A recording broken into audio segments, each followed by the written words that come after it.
We are with Colton Pouncy of The Athletic, a man that needs no introduction. We're going to go over his state of the program, fan survey results from you Michigan State Spartan fans. It's going to be a great time with Colton as always. Let's go.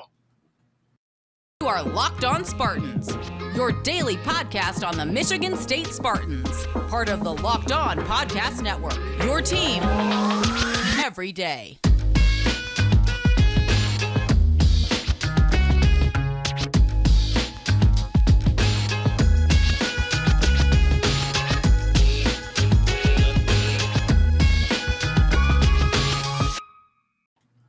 Welcome to the start of the week. Welcome to Locked On Spartans. You guys are truly the best. Please rate, review, and subscribe to this podcast or YouTube channel any way you digest all this great content with our guy Colton Pouncy here, who I'm going to let talk in a hot second. But first, today's episode is brought to you by BetOnline. BetOnline has you covered this season with more props, odds, and lines than ever before. BetOnline, where the game starts. All right, Colton.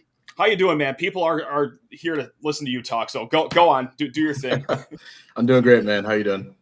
I'm awesome. Can't complain whatsoever. I haven't completely melted away in the 135-degree temperatures in Michigan. So insane, life is great, man. It can't be beat. Before we're going any further, obviously we're going to talk about your state of the program piece that you wrote for The Athletic, the fan survey that you ran for The Athletic. But before we get to that, quick programming note. Peek behind the curtain here, guys. We are recording this on Thursday night. So if anything happens over the weekend, like James Pyatt goes on to win this U.S. Open, or MSU football gets like 15 recruits this weekend, we'll talk about that on tomorrow's show. So this is just a little pre-recorded action here. I'd love to talk about it, but unfortunately on a Thursday afternoon, I can't see the future unless you can, Colton. Do you want to make like a bold prediction on what happens this weekend and anything or no? Yeah, I think 10 5-stars will commit to MSU. Doesn't matter if they're visiting or not. That's just my prediction for this weekend. So circle back on Monday. Yeah, we'll see what they do. Okay, perfect. And Draymond Green, triple-double in Game 7 in rebounds, assists, and steals. Not even points. So that's going to be my prediction as well. Sounds good. Let's just get to it, man. This is awesome. You do great work at The Athletic. Of course, you know, it is a paid subscription. Oh, I don't want to pay for stuff. Well, you get what you pay for with our guy Colton, who just delivers nonstop greatness. And your state of the program address is what we'll call that. Goes through everything, you know. It goes through coaching, the offense, the defense. It is what it is. The state of the program. It's pretty straightforward. And I just want to start the conversation where you kind of started this piece and that is with the offense, specifically Payton Thorne. And listen, it's no secret that Kenneth Walker isn't walking through that door. It's a bummer because he was awesome at running the ball.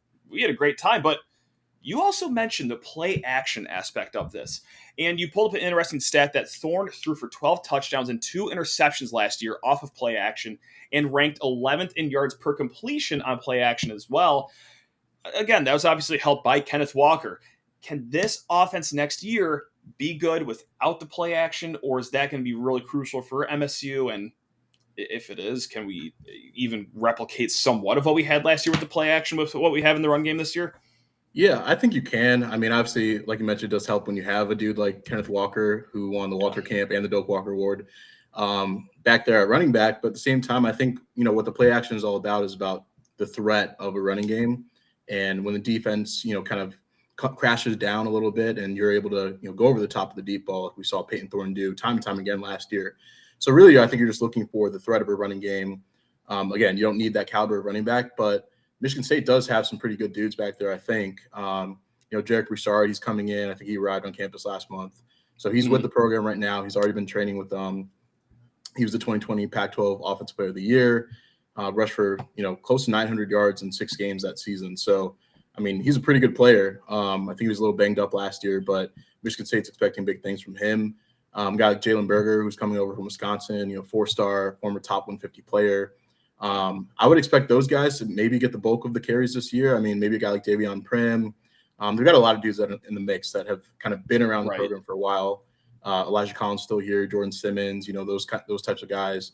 So it'll be interesting. I think they can find a solid rotation, maybe carve out some roles for those guys. But again, I think just having the threat of a run game. So if that happens to be Jarek Broussard and he rushes for maybe, you know, 900 yards, and you have Jalen Berger come in, rush for a couple hundred yards, and all of a sudden you're not getting that Kenneth Walker level, but you're still getting close to that with a couple of guys. So If that threat is there, that'll open up the passing game for Payton Thorne, who I think is probably, ready to take that next step. I think he would even admit that, he had room to improve last year. He's got his guy, Jaden Reed, back. I think people are expecting big things with Keon Coleman. Trey Mosley's been a glue guy for this offense for a while, and I think he's going to get some more touches this year. So I think with the passing game, you can do more things. And then you have Daniel Barker, the tight end, who I think will be able to help the intermediate game with Payton Thorne. And maybe that's something that we see a little bit more of instead of all those deep passes that we saw last year, maybe a little bit more balance. So gotcha. I think when you look at the offense in general, I think they have some solid pieces there. And it's just a matter of, can Payton Thorne take that next step, and where can he take this offense? Daniel Barker's name is a great segue into where I wanted to take this next. And it just took 2 questions for me to get to tight end talk. Something that I've just been fascinated with this offseason, because it's been a hot minute since we've seen, really strong tight end play at Michigan State. But how do you think it stacks up this year with, of course, the incoming transfer in Daniel Barker out of Illinois? You got Malik Carr, who can be a tight end, but is he a receiver sort of deal? But also, let's not forget, coming back for his 16th year, hey, Tyler Hunt's in the mix. So, yes, he's back. How do you stack those guys up, and what do you expect from the tight end position for Michigan State this year? It is a fascinating position, and I think a lot of people were ready to just anoint Malik Carr as the next, great tight end. But I think he's got some work to do. He made the switch from wide receiver last year, and I think we saw some of the talent that he displays. He runs like a gazelle when he gets the ball in his hands. Right. Not many tight ends run like that, and I think that's sort of the tantalizing part of what he brings to the table. But at the same time, I think he needs to improve as a blocker. That's a big thing for Jay Johnson and Ted Gilmore to get on the field at that position. I think when you have a guy like Daniel Barker, who's, I think, 5th or 6th year guy, one more year of eligibility at least, he's coming in to play. He didn't transfer here just kind of be a backup. So he wants to play. He wants to start. He's going to compete like he's a starter. So I think when you look at those two, you have a solid duo. Now, who's going to get the start, I guess we'll find out. That'll probably be decided in fall camp, but it's a good problem to have. So maybe you bring in a guy like Barker to kind of get the most out of Malik Carr and, try to, force him to put in the work. Not that, I don't think he has to be forced. He's a pretty solid guy that way, but same time, it doesn't hurt to always, increase that competition. So it's pretty interesting. They have 2 guys that I think could be really good receiving threats for this offense. It's just a matter of which guy takes that top spot. And if Malik Carr does need another year, I don't think it's the worst thing. So I look at the tight end position as a borderline strength right now. You mentioned Tyler Hunt back for his 12th year. I was kind of surprised that he's back, but he is back, and he can be a nice piece there too. So they got some solid depth in that room for sure. He had the throw of the year last year. I mean, no disrespect to Payton Thorne. I think the world of him, but of all throws last season. Well, that might have been the catch of the year on Payton Thorne. It was the catch of the year, 100%. So, the guy can do it all. He can punt if you need him. He'll wash your car. He'll change your brake pads. He does it all. So, it's nice to have him back for another season. So, we talked running backs. We talked tight ends. How about we talk about that little sliver in the Venn diagram right there? Here's a name that isn't thrown out a lot these days, but Harold Joyner, can we expect anything from him this year, or was last year kind of the writing on the wall that God, he's a good athlete, but there's really no concrete spot for him here. It's just I'll use the F word again. He's a fascinating player, a fascinating predicament that we have here. Yeah, I think that's sort of been the issue throughout his career, even when he was at Auburn, is what position can we put this guy at? Because he's a 6'4" running back. He's not really a between the tackles kind of guy. He's not a power guy. He's more finesse. I think he's probably, maybe a little slow to put at receiver. I don't know. Sure. Not that they need receivers, but he is also a pretty good receiving threat in terms of being able to catch the ball. But I don't think you'd want to line him out there full time. So it's a tough spot. Me and Nick Baumgartner, we talked about, would he be a guy to kind of replace Connor Hayward in that H-back, utility player type of role. I think if that were going to happen, they'd probably have to try to bulk him up some more because he's kind of thin. And I don't know if that's happened this offseason. I guess we'll find out in a couple months what he looks like. But I don't know if that's going to be a spot for him full-time. So I kind of see him as a third down piece. It's kind of how they used him last year. I don't really know if he has more room to grow as a player at this point. He's been around for a while now. But I still think he can be a useful player. He's a good blocker out of the backfield. On third down, you can use him as a pass catcher out of the backfield. So I think you can still use him in some ways and, kind of get him in space if you need to. But again, when you're looking at that running back, tight end position, I think they're pretty set. So Maybe they can carve out a role for him, but we'll see. Bang. Look at that. So, yeah, that takes care of like the offensive side of the ball questions that I have. Obviously, you hit on a Except lot for the more offensive than that. line. Well, okay. You want to get there? We're just going to avoid that, or it's up to you, man. I'm here talking about well, you know what? Yeah, sure. Yeah, we'll sneak this one in before a first little break here because, yeah, I feel like I talk about it just ad nauseum how much it worries me, but I think it's for good reason. And look, you want a teaser right there. We'll get to that in the fan survey too a little bit, but am I in the right here? And when I say I mean like the bulk of Spartan fans is that being the biggest concern for the whole team next year, not just the offensive side of the ball, but is the offensive line the biggest concern? And obviously you feel fine about your starters, but it's the depth back there. A lot of inexperience. Or have you been hearing rumblings that some of these backup guys are in good situations, or is that an unfair question because it's been so little offseason practice, availability for you guys that you really don't have a good I think it's still kind of more wait and see with that group. With all the injuries to spring ball, they didn't really have a lot of time to gel. And usually you have some of that time, but they didn't really have a ton. So I think we'll learn more about that group at fall camp. I do like the addition of Brian Green. We'll see if they can add, I think, the South Carolina transfer, who's kind of been looking at MSU. I'm not sure if he's going to be able to come to the mix or not, but we'll see if they can add at least one more tackle from the portal. If not, they're going to have to roll with the punches with the group that they have and those backup freshmen at right and left tackle. We'll kind of see with that group, but at the same time, I do like the starters. Like, I think you got a solid starting five. The question's always been the depth and if those young guys can come along as soon as this year if they're needed. So I think that'll be a question that probably won't be answered until one of those guys goes down, because that's sort of inevitable with an offensive line. There's going to be injuries. So we'll learn about that probably in season. But for now, I would think it's probably still a big concern for MSU. I know. And, sometimes I'll hear like, you don't trust Ethan Boyd or Baldwin. It's like, it's not that. It's just like, I've never seen him play, and that scares me. Nobody has, and it'd be one thing if like they've never played because they've been on the bench for 3 years just waiting for their time. But no, it's like they've been here for all too long. So it's like young, inexperienced players. It's like, can it happen? Sure, it can, but like, I get so scared. You usually feel good going into year 3, and this is still year 2 for a lot of those guys. So probably a little bit early, but we'll see. Yeah, I know. So we'll flip sides of the field here. I only have a few questions about defense, and then we'll funnel right into the fan survey talk. But Colton, I got to say goodbye to your face just for a hot second here. I'm so sorry because I got to talk to the fine people about BetOnline.net. That's right. Yes, NBA Finals are over, sadly. Stanley Cup playoffs are still in full swing. And yes, the U.S. Open just wrapped up. Golf season never sleeps, baby. And yes, speaking of sleeping, you can bet money on the Detroit Tigers' dormant offense day in and day out. It's horrible watching the Tigers, but do you know what isn't horrible? Betting with the fine folks at BetOnline.net. They make it fun, no matter what it is that you are betting on, because they are your number one source for all your sports betting needs and info. Find all the latest sports developments, news, and odds, including this year's basketball championship matchup. As I just read that directly from the ad read, not even realizing that it just wrapped up, and I contradict myself right there. Let me proceed right here. The Stanley Cup Finals are still going on. Major League Baseball is still going on. And fighting news from MMA to UFC to boxing is all happening on BetOnline.net.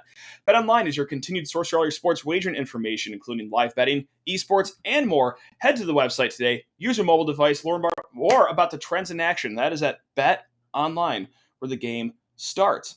And as we welcome the wonderful Colton Pouncy back, hey, thank you for making Locked On Spartans your first listen every single day here in the Locked On Podcasts Network.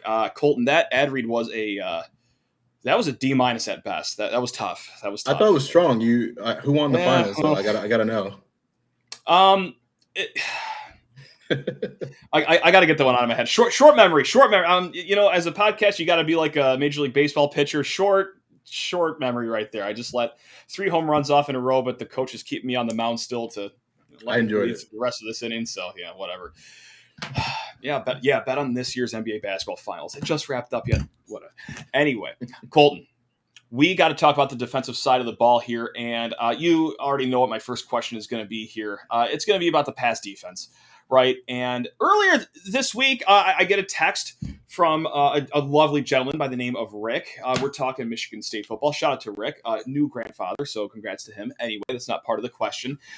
He says, what's going to go on with the pass defense? And I say, like, it can't get worse. Is that kind of like the right way to think about this, or is there fear that it can really just be that bad for another year in a row because you're getting guys back that are going to be healthy? Amir Speed is tabbed to be this great guy. Like, how should I and the rest of Spartan fans be feeling about the pass defense going into this year, in your opinion?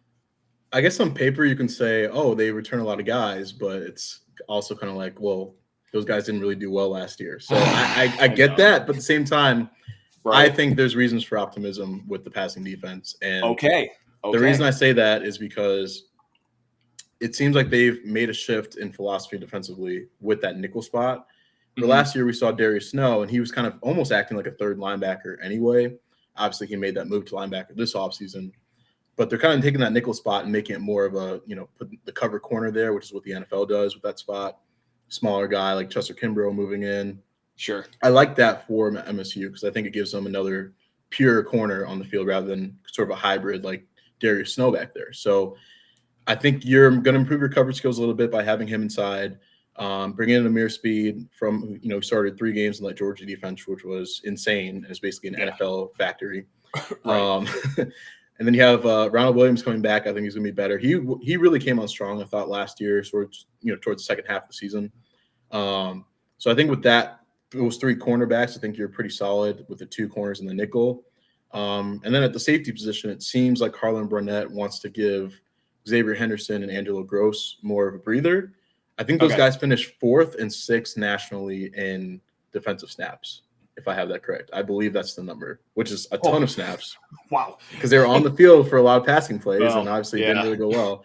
So it seems like but honestly, last year they didn't really have the depth to get rid of those guys and get them off the field. So I think they have more now. I think Jaden Mangum's going to play a lot.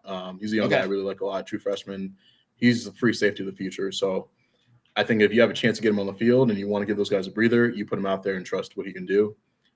Kendall Brooks, I think, is going to play some more than he did last year now that he knows the system. So I think between those things, there's reason for optimism. Obviously, if they go out and prove it, but I like that group. And honestly, I didn't even mention Chuck Brantley and Marquis Lowry. Those are 2 underrated guys that were kind of banged up last year. So if they're healthy, that gives you 2 solid backup cornerbacks.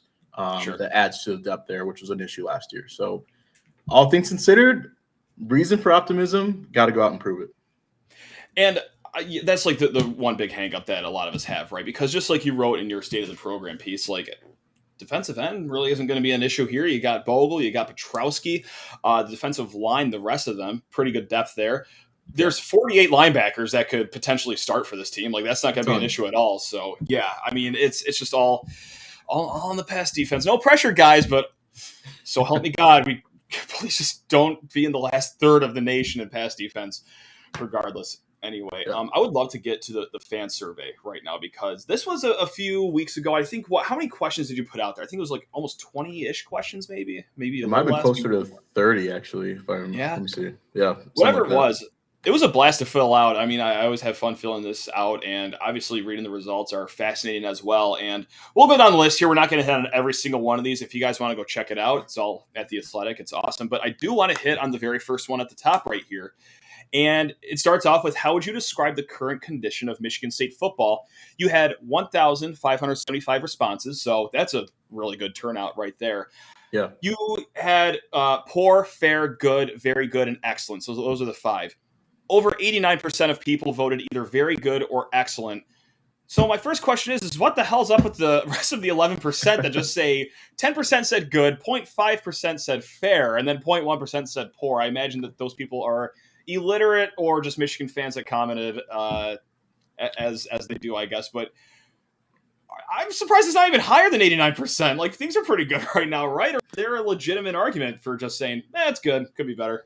I think given the sample size, and I think last time we did this, we had around 600 voters, and this time we had closer to 1,600. So higher turnout, probably some Michigan fans are coming through. It always tends to happen. But I still think 89% is pretty good because I think I had in there that it was 89.4 that said excellent or very good, right? And that was 2022.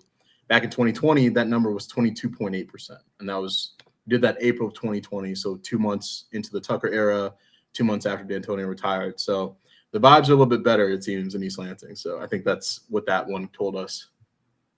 There we go. Well, that's fair enough, I suppose. And also, I think it was like, 76% agreed with Mel Tucker coaching. Um, Contract extension, 72.6%, excuse me, right there. Mhm. And but another one that's interesting that I kind of just want your your knowledge and your inside baseball insight on is the question of who is MSU's best recruiting assistant. Brandon Jordan, he took the cake with 50% of the votes.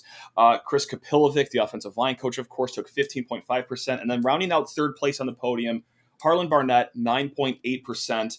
Now, knowing what you know about the program, does that kind of line up to what you're seeing as well? Or is there another assistant coach that you think should be getting more respect from the fan base that maybe didn't reach the podium here?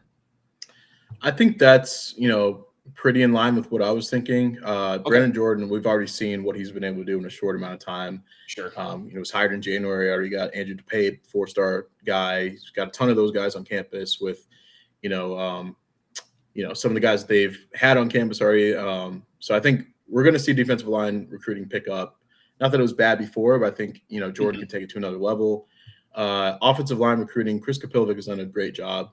And I've always thought that he was probably MSU's best assistant recruiter before Brandon Jordan came in, but I still think he does a great job. This past weekend, they're going to have a lot of guys on campus. I think four-star offensive linemen from this weekend. So it'll be a solid haul there, and I think he's going to land his fair share of 4- and 5-star guys eventually. I guess one underrated guy, I always think Courtney Hawkins does a great job. He was one of the guys that identified. Keon Coleman. They had Jeremy Bernard. They have Antonio Gates Jr. He's kind of responsible for recruiting those guys, and as their position coach, I think he's going to do a good job. I think he's one of the more underrated coaches on staff in terms of his ability to break down technique.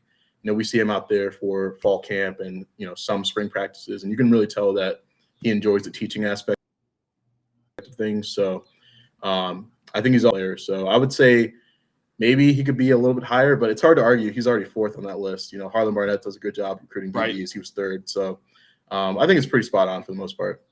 Bang. Look at that. And obviously, there's more questions that we got to get to, but it brings me no joy in saying this, but I got to say goodbye to you really quick. Again, Colton, this brings me no joy. But do you know what does bring me joy, everyone?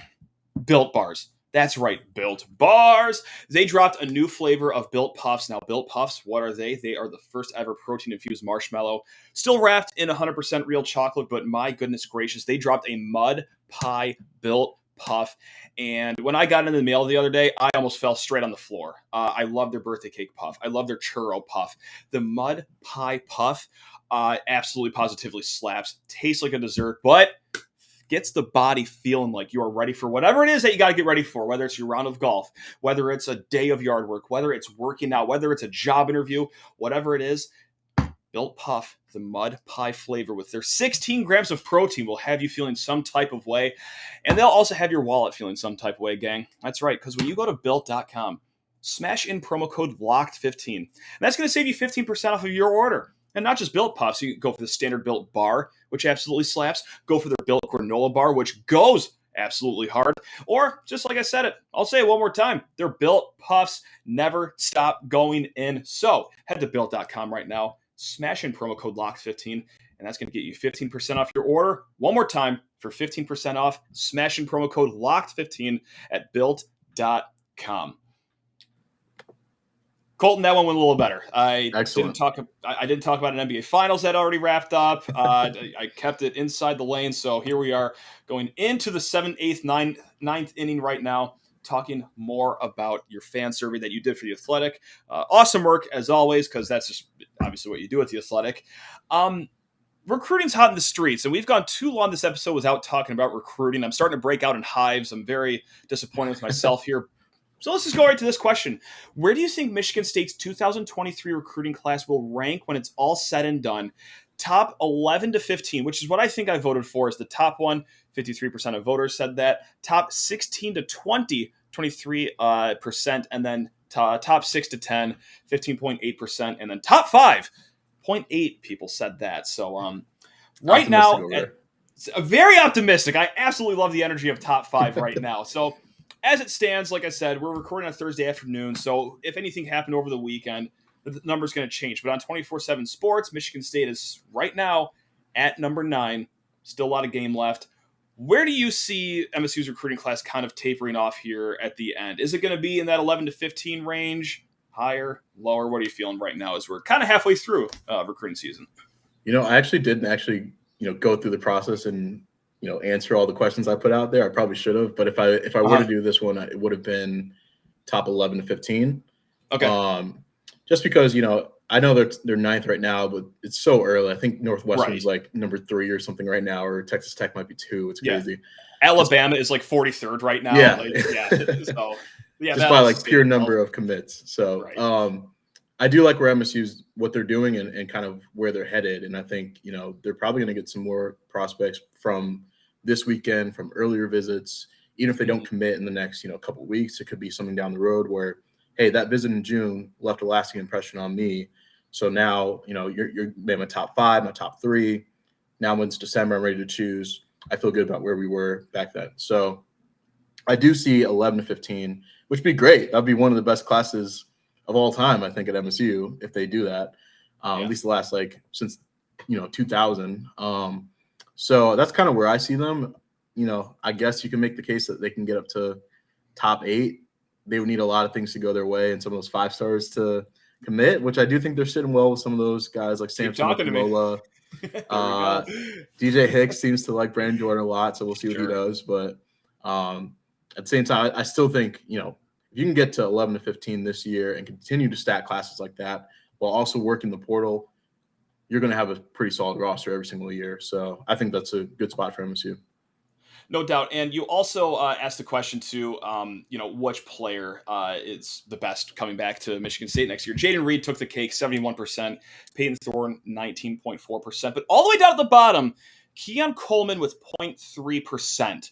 So I'm actually going to go to this question right now is which returning player is due for a breakout year? And Keon took the cake in this one.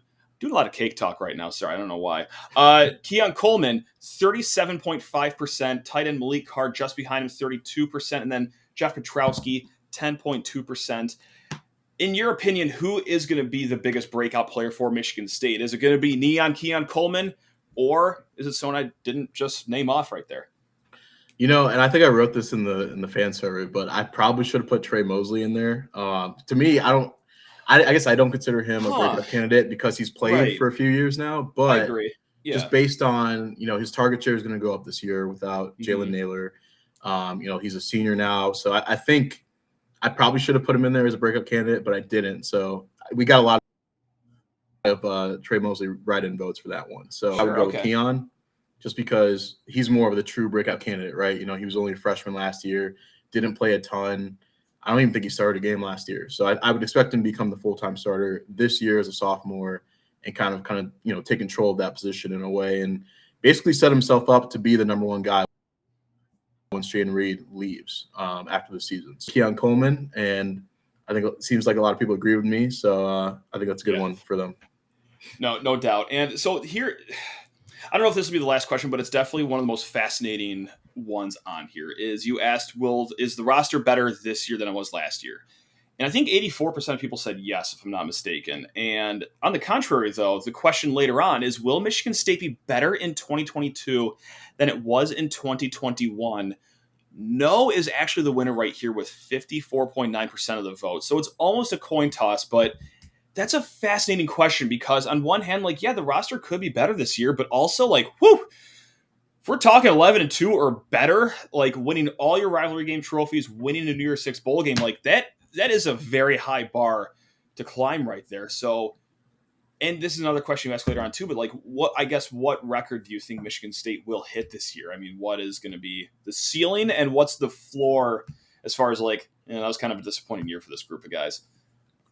Yeah, those 3 questions that you just listed were all fascinating to me, and I was curious to see what MSU fans would say because I agree that the roster is better from top to bottom. Obviously, like we mentioned, when you lose a guy like Kenneth Walker, it's tough, but they've added so much at other positions that you have to think that the floor of the roster is higher than it was last year. They have more depth.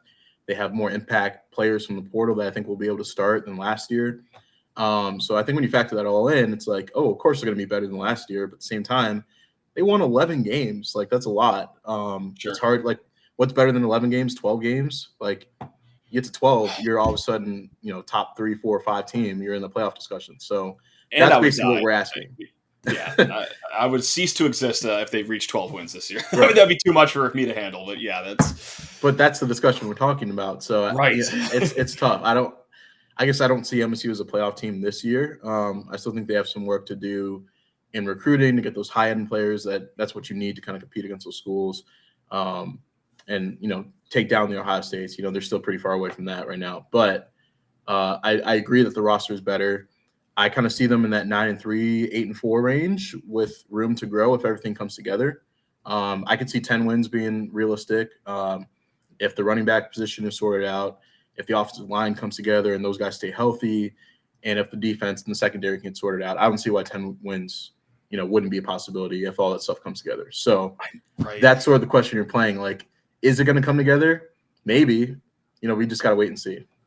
I know, and it's all that, but also combined with, and I don't think a lot of people do this, but when Vegas comes out with their win totals and it's like Michigan State is 7.5, it's like, well, what the hell do they know that we don't? But then again, they said what was it last year? I think it opened up at 5.5. One book had them at 4.5 last year when it opened up, and 11-2. So it's like, well, yeah. Then what do they know? That's right. The hell with them. So it's just what I'm going to be, talking myself in circles the whole rest of the offseason. I think the floor is probably 7 wins. And that, I think you need some things to go wrong to get to 7-5. But same time, 8-4 and 9-3 is solid to bet on. If you want to make that bet over 7.5, I would do that if I were a betting man.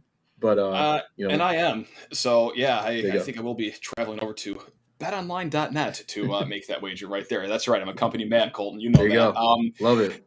I want to end it on this one because I love that you throw these kind of questions in here, and this is about the fan experience because, listen, we're all in, we're all invested in what's going on in the field, but damn it, we're still important, Colton. That's right. Think about us, the ones sitting on the metal bleachers right here. So you ask if you could change one thing about the game day experience at Michigan State, what would it be? Sell beer and alcohol is the winner, 41.2%. The tailgating experience comes in at 21.8%. Restroom upgrades get a nod. Better music / entertainment. Write-in responses got 8%. I don't know if you have it up in front of you, but did you have a favorite write-in for this one? Because mine might be, quote, stop putting up the kicking net 10 minutes before they even kick the ball.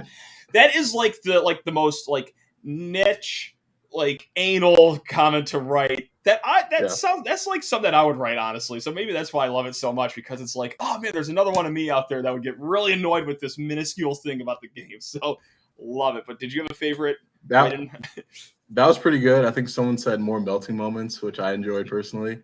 There were a lot of good ones, I would say. And honestly, this is that's one of the most fascinating questions to me because I'm not sitting in the stands, so I don't really know what it's like with that experience. I might have to do that sometime, just check it out for myself. But, I would never think, the Nets coming down is going to be a problem for anyone. It's not stuff that crosses my mind. So it's fascinating to read that from you guys. So it's one of the reasons why I enjoy doing this fan survey. And, I got a kick out of some of those responses for sure. And I knew that alcohol and beer was going to win. I just put it there just because you kind of have to. And I don't really know why more Big Ten schools aren't doing that. It seems like they're kind of outdated. You might as well. You can get some good revenue that way. So I don't know. Maybe it'll change in the future. It was the Athletics that wrote a piece on how Iowa had just raked in a few million last year through alcohol sales. I don't know. Maybe I'm crazy, but money seems like a pretty important thing. And no doubt about it that, programs like Michigan State enjoy money and, paying their coaches handsomely with $7. Or, pay for security or hey, this is a shocker. No shortage for usage of money on a university campus. So, just go ahead. Rip me off. I'm not, again, I'll say it every time it's brought up. I'm not looking to get absolutely wamboozled, $14 at a time. I'm going to do that in the tailgate. It's just that I don't want that third quarter hangover to hit me like a Mack truck, Let me spend $15 on a lukewarm Miller Lite or a Labatt, wherever you want to serve me, just so I can, die in the car ride home, so to speak. That's what the people want. It's what the people want. That's not asking a lot, right? I mean, come on. I don't think so. please. Yeah, help us fund whatever you want to fund. So with that said, how often are you bumping into Alan Haller when you're in your cushy press box? Can you like slip him a note from us being like, hey, like I do see him quite a bit. He's kind of roaming around up there, so I probably could. all right, you are our mole then to get this implemented, because I'm sure Alan Haller doesn't hear the cries from us already. Like he's probably oblivious to all this. Yeah. So yeah, man. So no, it was awesome. Again, these are only 2 pieces that you've written in the last few weeks. Do you have anything else coming up hot on the docket right now at the Athletic? Ooh, yeah, I got a couple projects I'm working on. I'll keep it on the wraps for now, but a few fun things that you guys are going to want to read. So that's what we call a tease. That is a professional tease right there from a professional man. He's Colton Pouncy. He's the best. We will be back tomorrow cleaning up any news that we've missed over the weekend, and also, well, what news that can be down the pike for Michigan State. But yeah, thanks a lot for making Locked On Spartans your first listen, and thank you so much for your time, Colton. You're the best, and everyone watching, listening, love you all. Go Green. Let's go.